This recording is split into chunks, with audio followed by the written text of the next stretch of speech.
welcome to Two Boomer Women. I'm your host, Agnes Knowles. I've been talking with Boomer women for almost a decade now. Well, I guess I've been talking to Boomer women all my adult life. Reinventing myself several times along the way, though, but always focused on us, Boomer women. With this incarnation of Two Boomer Women, I'll be interviewing other women who have a message of interest for our demographic. If you want to hear about or learn about something specific, let me know and I'll find someone who understands us to talk about it.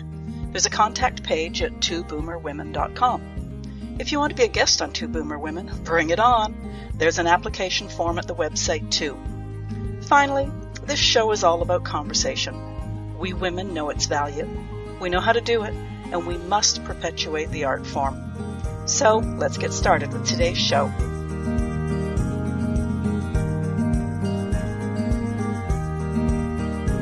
Welcome to the Two Boomer Women podcast. I'm your host, Agnes Knowles. Last February, I interviewed a financial consultant specializing in, shall we say, Retirement 101. Her name is Nahani Ackroyd, and I'll put the link to both her episode and her website in the show notes. The following week, I shared a spreadsheet I had created that really digs into a person's financials, both pre-retirement and post-retirement. Now, I say pre and post, but you want to do this while you are still pre-retirement. You enter all the money you spend in all areas of your life, and that might take a while to assess if you're quick with the debit card. Then you enter all your income, whether it's one source or several. When you take a look at the bottom line, presumably, hopefully, the number is in black ink. In other words, you make more than you spend. Then you get to enter all income you'll receive when you retire.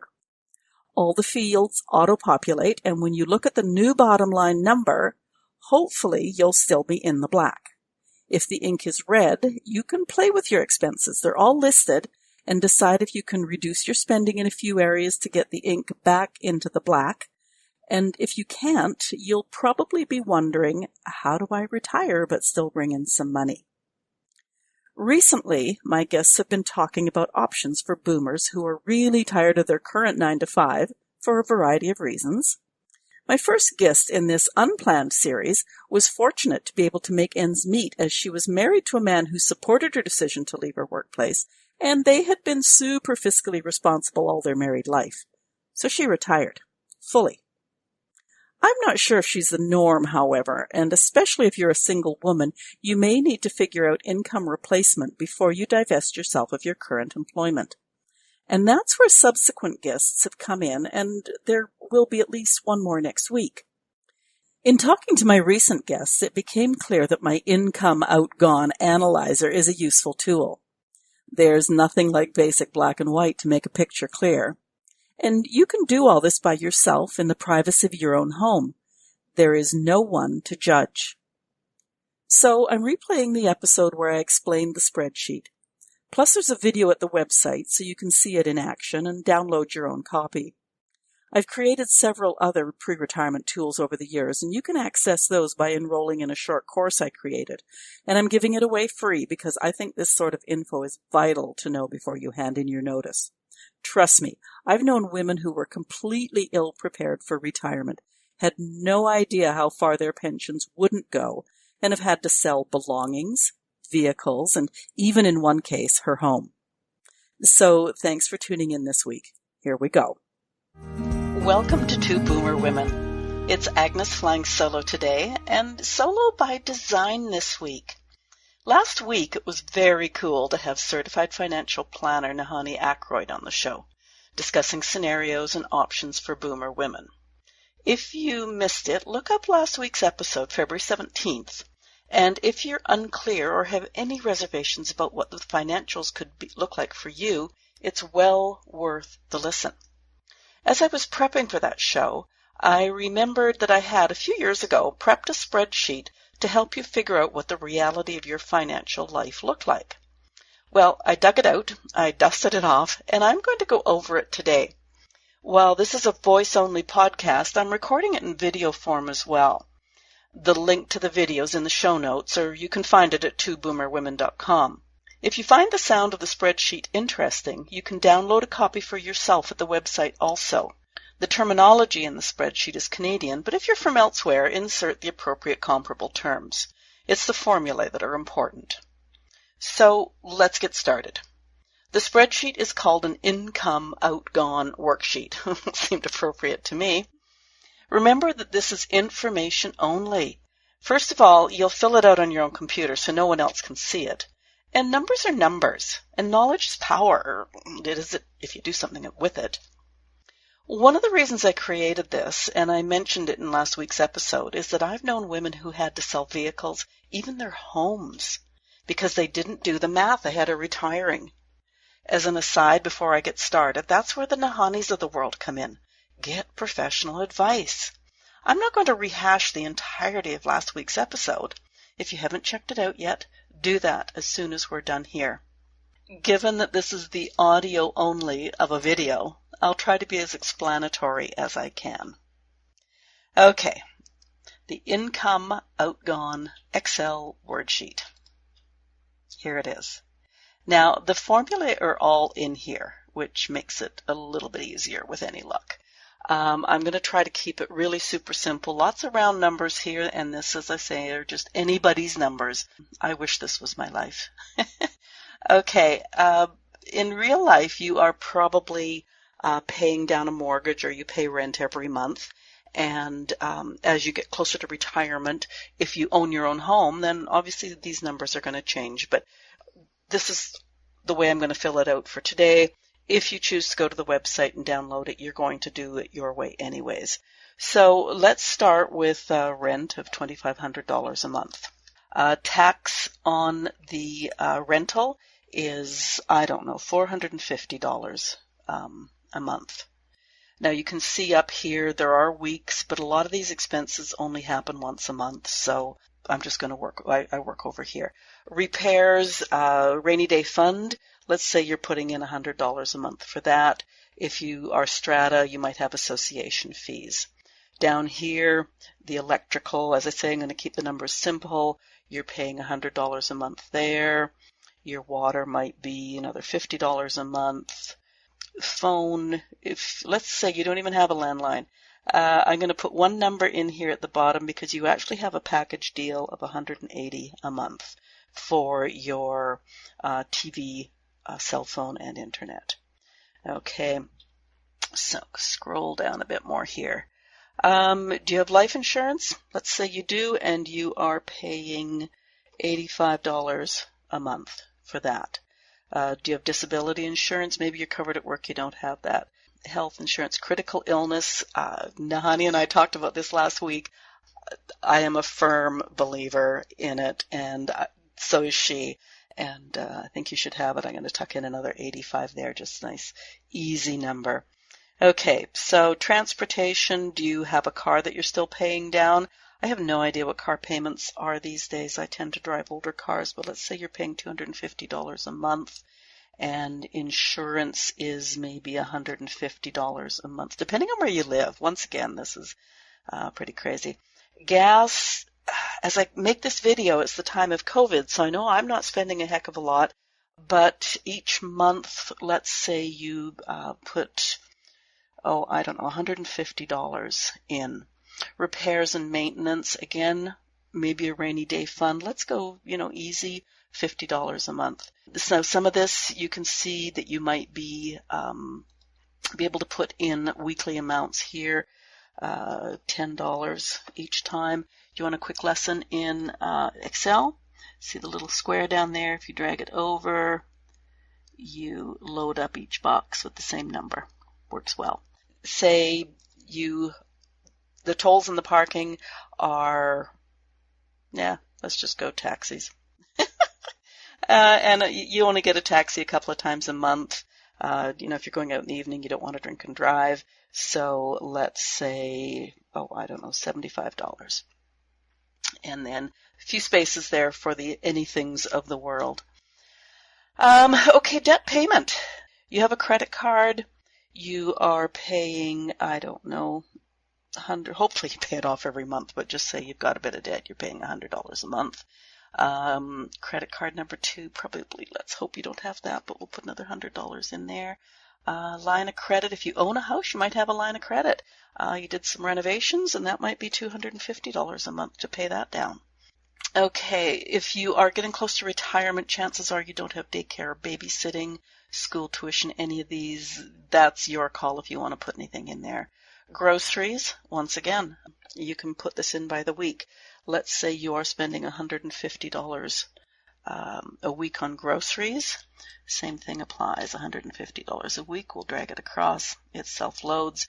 And then every once in a while you have to stop and pick up a few things that you forgot. There you go. Okay. Household. I don't know. I don't spend that much on. I try to keep my house clean. What can I say? Let's put $40 in there. You might have a gardener, garbage recycling fees, yard care, depending on, what your life looks like. We're all different. Clothing, once again, we're in the time of COVID. Sweatpants don't cost as much as office clothes. But let's put $150. Actually, I'll just tuck that. Oh, it doesn't matter now. It's in there. $150 a month. Haircuts, once again, not quite as many as we used to have, that's for sure. Because we're not spending as much up there, maybe we're spending a little bit more on toiletries. I don't know. Let's put in $40 twice a month. Beauty products. If you could see me right now, you'd laugh. She doesn't spend anything. I don't know. Say $35. Manicures and massages. Well, once again, in a time of not COVID, that could easily have been $90 a month. So entertainment, eating out doesn't happen as much anymore, but we're going to pretend we do anyways. Let's say, now normally that might be $40 a week, but let's just say that you're going to splurge. And then movies, shows, and concerts. Basically, let's just have a Netflix account right now. Books and magazines, they're a nice little getaway if you can't go out as much. So, I don't know, $8 a month, or $8 a week rather, for your favorite magazine. Magazines are crazy expensive now. Holy moly. The hobbies, well, you definitely want to be having your hobbies, but let's just do once a month you spend $50. I'm making this in the spring, and it's easy to drop $50 at the plant shop, the nursery these days. Gifts probably still need to tuck away a bit each month so that Christmas doesn't hurt as much and birthdays don't hurt as much. So let's tuck $100 in there. You might have some others. Okay, as we come down here now, you can see that your monthly expenditures, or this imaginary person, the total of the group is $62.87. So just over $6,000. Down here is where you plug in your paychecks. So perhaps you are taking home, say $4,500 twice a month. Gotta figure out where my boxes are there. $4,500 twice a month. Okay. All these other things we're going to leave blank just because right now, for the sake of argument, this is where things stand. So currently you can see that those are your expenditures. The difference is $2,700 a month that you're putting away for when you can finally go on vacation again, or maybe you're investing it. You're trying to get as much into your RSPs or your 401k, whoever is listening. All those different things that you can get to put away for retirement. Now, what I did here is I have another set of boxes, as you can see, and I actually blanked this out. Because if you retire, obviously these two numbers are going to basically disappear. What I've plugged in here, I'll just change the color of the ink because the numbers are there, is in Canada we have our old age security, we have our Canada pension plan. Now, you can see that they're not much. $617.37 for old age security is a standard amount of money that is paid out each month. CPP, currently, is the average that CPP pays out. Let's put it that way.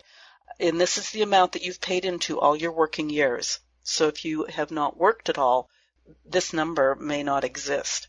But the average that CPP pays out right now is about $614. The maximum is $1,200. So let's just say for the sake of example, that you are above average, but you aren't in that top echelon. So I just created a number of $820. Maybe you have a private pension that you might be able to look into from the company you've worked to. Once again, random number, $1,200. And, say you can organize a few things of your investments to pay you out $1,000 a month. You are making $3,637.37 a month. Really not close to this number. You are in a $2,650 deficit. So needless to say, these are numbers only. If you have red ink in this box over here, c'est la vie. It's only information. Because then what you can do is you can figure out, A, how do you increase these amounts in terms of your income, or how do you change this number here that are your expenditures. So, if we run back up to the top here, if you own your house, you can take out $2,500 right there. If you are renting, maybe you can find a place for a little less a month. And yeah, I know that's not fun, but downsizing, do it now, and then your family doesn't have to do it for you. Insurance may, I don't know, it's not going to come down that much. So, but let's put in $350. And then, where are we? There we go. Electric. Well, you're going to have to just maybe not crank the heat as much as you want to. Let's bring it down a wee bit. $80. Oh, so water, showers, and dishes. Can't change that as much. And internet. I don't know. Can you find a cheaper package than that? In this day and age, hard to say. Once again, depends where you live.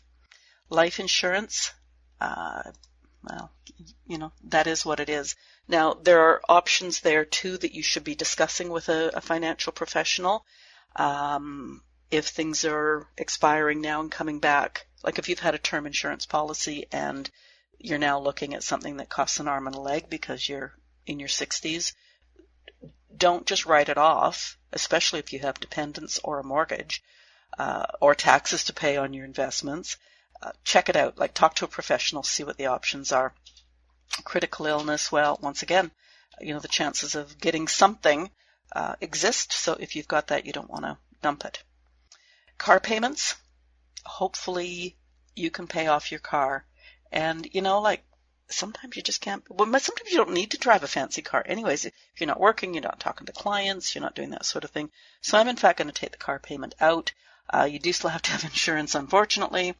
Gas, you're retired. You're not going to be driving as much. So let's go down to maybe $75 a month. Repairs and maintenance, you still need to do that. Let's just get rid of that because you're not paying your tolls. Sorry, I forget that not everybody can see what I'm doing. We're going to take the toll number out. I guess I should have done that a different way, shouldn't I? I should have just gone like this. Messed up my formula. That's all right. And taxis, well, let's leave that in there because, you still want to go out and drink with your buds from time to time. This is where credit cards, let's pay those suckers off. If you can get to a point where you are not paying for credit cards, if you have a house and you've had that renovation, you do have to pay down your line of credit. But, hopefully you can find a way to reduce that as well. Once again, we never did have the daycare, babysitting, child support things. Groceries. Well, once again, let's bring it down a wee bit. You're going to live a little bit more simply. And, maybe not entertain as exotically. There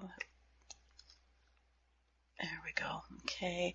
And, we're still going to be picking up those things midweek, so I'm going to leave that there. Cleaning supplies, you still need to keep your place clean. I hate to break it to you. Clothing, once again, if you're not working, I'm going to put $50 a month in there because I find I don't buy clothes every month. So, if next month I need a new hoodie or something, I've got 2 months worth of my $50 budget there. Haircuts, once a month isn't very much, is it?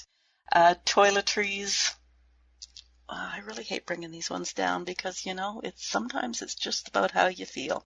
But let's bring it down a wee bit because beauty products, maybe you can really cut that back a bit because with not going into the office. And, well, you deserve that massage or the manicure. Let's not take everything away. Eating out, these were COVID numbers, so I'm going to leave those the way they are. Books and magazines and your Netflix, I'm going to take away your magazines before I take away your hobby budget. Okay, hobbies and gifts, once again, it's a reality. Gifts are a funny subject, and I find that now my kids are in their 30s. I cannot afford any of the styles they would want. I don't have a clue what they like. So generally, I am stuck. What I've been doing is I have been buying them gift cards, and I know that's not fun. But I have either been buying gift cards to a favorite restaurant or something I know they'll do, so an experience. Now, pre-COVID, that was, family passes to museums or to farms that, where the kids can have a good time, that sort of thing. Or one year I even contacted a charity and bought goats for villages in Africa in my children's names. It's just, if your kids are really struggling, I can see where you might want to keep that gift number up there. But if you can reduce it a bit and bring their expectations into reality as well, into perspective, if you are retired and your income is reduced, they can't be expecting those big fancy gifts. So I'm going to replace that. I'm just going to cut it in half. At the end of the year, you've still got $600 in the bank for Christmas presents, etc. So down here now, suddenly we're in a lot closer alignment. So once again, your income's there, your pensions came to $36.37. We've brought our expenditures down to $43.87. Now, given the fact that you were gainfully employed and earning, take-home pay of $9,000 a month, you probably had a fairly good position. Can you maintain some sort of a consultancy? And so we'll take that out, but maybe you can add in here, let's take that one out as well, but add in here for other consultants fee of, I don't know, if you're earning $2,000 a month as a consultant, suddenly you're in the black again here. You're making more than you're spending. And all those numbers that we just took away, you can go back, or like it's $1,250 a month. Once again, at the end of the year, that's a nice chunk of cash. But if we get to travel again and you want to go to Europe, you can probably drop $10,000 pretty quickly. So to have an overage of $1,200 a month is quite nice. And honestly, as I've said several times while I've been talking away here, talking your ear off, is these numbers in terms of your pension income may or may not be real. So if you don't have a private pension plan, for example, we're going to take that out. Well, taking that number alone away, you're only $50 a month over. So as I talk, I tend to make it sound as though, it's all bad news, and it's not. Good heavens, while the OAS and the CPP numbers might, stay the same, maybe you have a private pension that pays you $2,500 a month. And suddenly you're way over. Maybe you can go and consult and you're going to make $4,000 a month. Oops, 400. That doesn't help at all, does it? $4,000, 3 zeros on that grand, a month. And, suddenly, you're $9,000 a month, pretty close, or, $9,000. And that original number of 65 or whatever it was in here, you're still making good money. Everybody's numbers are different. And as I said at the beginning, this whole spreadsheet is only information.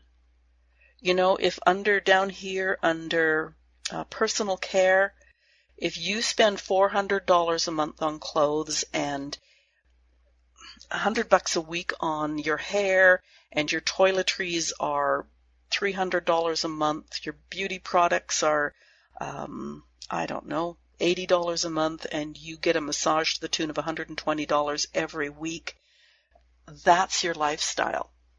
I'm just plugging numbers in here. Once again, I'm not saying you have to get rid of anything. I'm not saying you have to add anything in.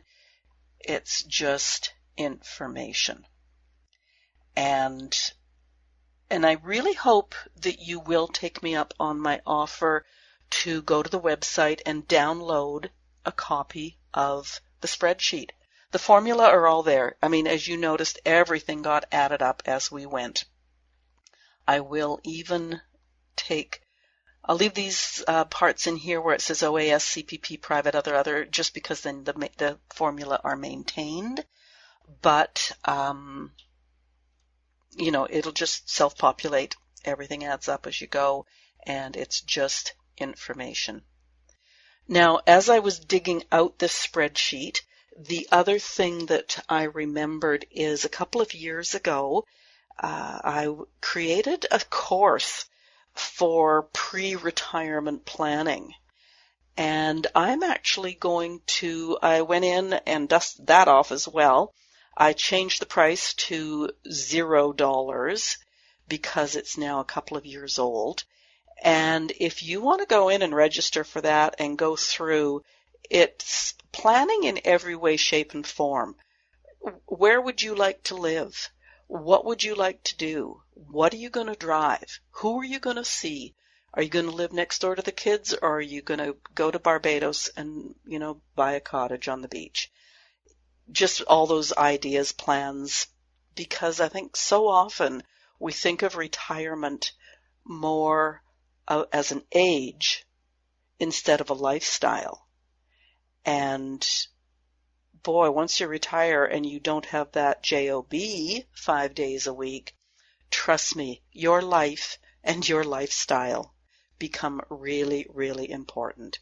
And it would just be so nice to be able to do it your way. So, you know, please take advantage of everything that's on the website there that I offered you. There will be a link on the main page. I will figure out the link and make sure it's in the show notes so you can just do the one click to get to the correct page. But I hope this has been helpful. And I hope you, as I say, take me up on all the offers. So if you are interested, make sure you check it out. And please subscribe, hit that subscribe button, and give stars if you think we deserve them. And either leave notes on the podcast page, or feel free to go to twoboomerwomen.com, join the conversation. Keep in touch. You can message me there as well. Thanks for tuning in today, and I hope when I review this that it actually has flowed, given the fact that it's a podcast with audio only, and you're going to have to go to the website to check out the actual video. So have a good rest of week, and we'll see you next week. Thanks for tuning in. Bye-bye.